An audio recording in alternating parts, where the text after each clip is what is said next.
Dan, how are you doing today? Doing great, Arrow. Thanks for having me. Appreciate it. Well, man, thank you for the laughs because we need it right now. We need something to escape with and come back to when we need it again and again and again. Yes, the worse things are in the world, the better comedy is. You know, why is that? And I've talked about that so many times on my iHeartRadio show is that, you know, that so much comes out of our own personal darknesses. And it's like sometimes we need to sit down, listen to it, and laugh about it.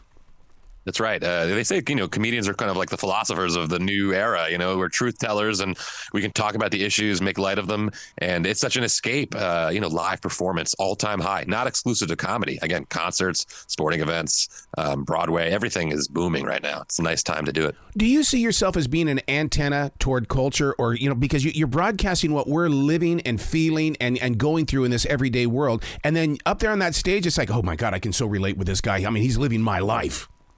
Yeah. Audiences want to hear something about themselves said by somebody else. So that's why they go to shows. That's sort of escapism. Yeah. It's called It's Enough Already. It sounds like you just swiped that from my father's lips because he would say that all the time. When the kids in the family were going crazy, he'd go, it's enough already. Come on. It's Correct. Enough. Yes. That's my first album. It was actually created. I thought of it when a comedian told me that he did 80 minutes of stand-up at a comedy room, and I wasn't a big fan of his comedy. And I was like, you did 80 minutes at that room? Ugh, it's enough already. When you create, is your family around you? Are you watching them? Are you studying them like a silent wolf? Because, I mean, you really get in there and you share incredible stories that we happen to laugh at. Or with. Yeah. We laugh with it. Definitely. No, family's a huge resource. It's enough already. Definitely something I heard as a kid too. But this new album the title is based on Heckler, and I received one night when an audience member yelled out, "You're better than this." You know what? Those hecklers. There are many times that it's like, oh, here we go again. Because that's one of the reasons why I like to sit in the back of the Comedy Zone here in Charlotte is because I want to see which side of the room the heckler's going to come from. Right. No, it's a big thing right now. Audiences are thinking comedy is interactive right now because what's very popular on the internet is comedians doing crowd work and responding to audiences, and because they don't want to burn the material. So we're sort of conditioning audiences to expect this interactiveness, which is not how it is. You be quiet, I tell jokes. The other night, I'm about to go on stage, and a guy who was a little bit inebriated said, "Hey, man, here's $100. Can you stop your show midway so I can propose to my girlfriend?" And I forgot to do it. Oh, no. And I woke up the next morning with $100 in my pocket. I'm like, where did I get this from? True story. Does this guy really think I'm going to stop my show for this? I mean, crazy. Fans of comedy don't realize what it takes to craft a joke. And I'm always fascinated by the way that you guys work a room, you practice it, and you take it to another room, you practice it, and you start fine-tuning it, that it just doesn't happen. That's correct. That's the thing I'm addicted to the most, the creation of material, the crafting of jokes, the editing. And again, that's the one thing a comedian has control over in the business, which, again, most of the business is out of control. So and really focus on that. What do you do in situations where you have people that, because I know in radio that, you know, where I thought I had control until the program director would hotline me or would come into the studio itself. You know, do you have that full control, or are some of these club owners saying, okay, Dan, I like what you did on this particular thing, but don't bring it to this studio? No, clubs actually are the best because that's that's the front lines of comedy. Did the new album come out or come with rules? Because you know how we are, this darn woke thing, man. And I mean, it's like you say the wrong thing and all of a sudden, boom, down we go.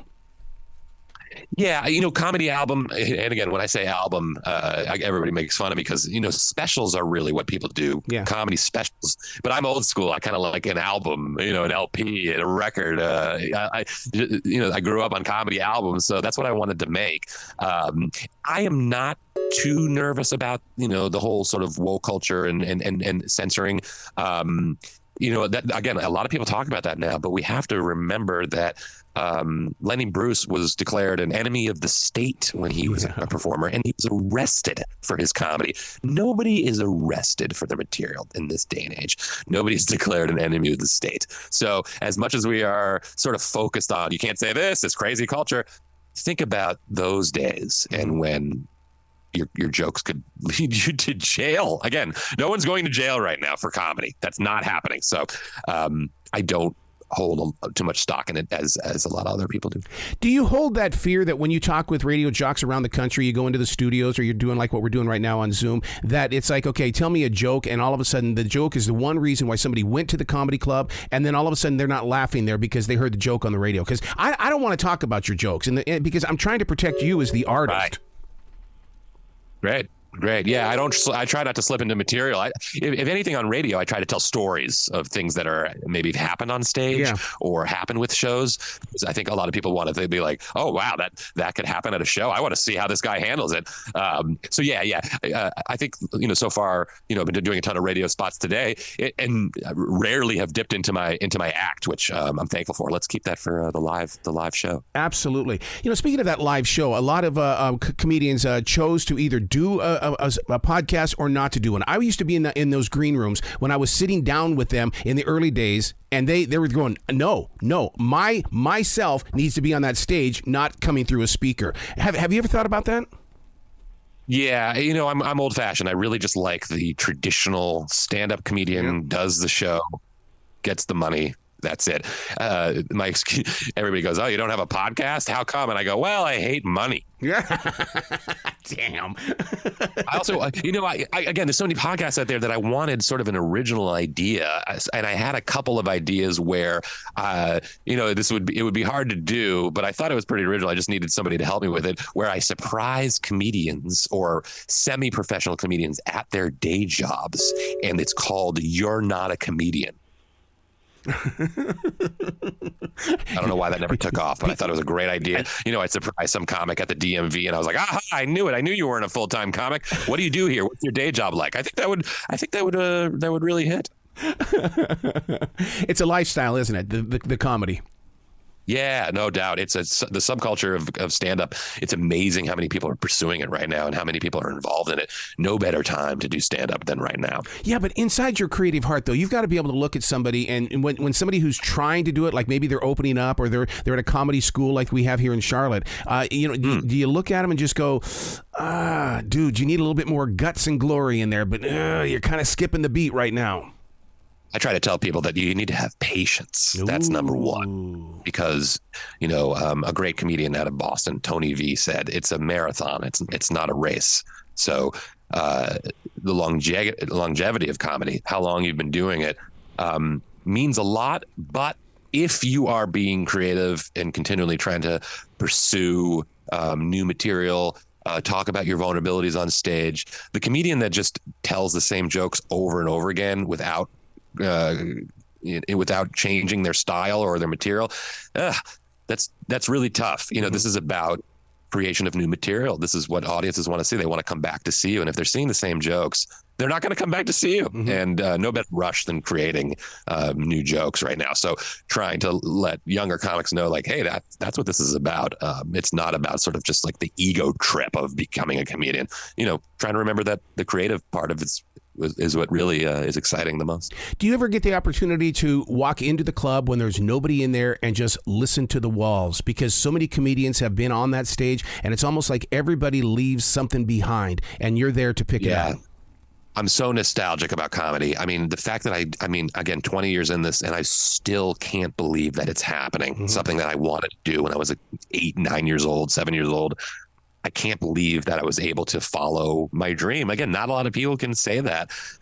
So yes, I love getting to a club early, or I love getting to the club when the opening act is on and just looking at the people in the audience, getting a feel for that, really just thinking about that. And then also when I'm on the stage, being able to think about all the other comedians that have been on that stage. That's so crazy to me that I'm doing what some of my influences.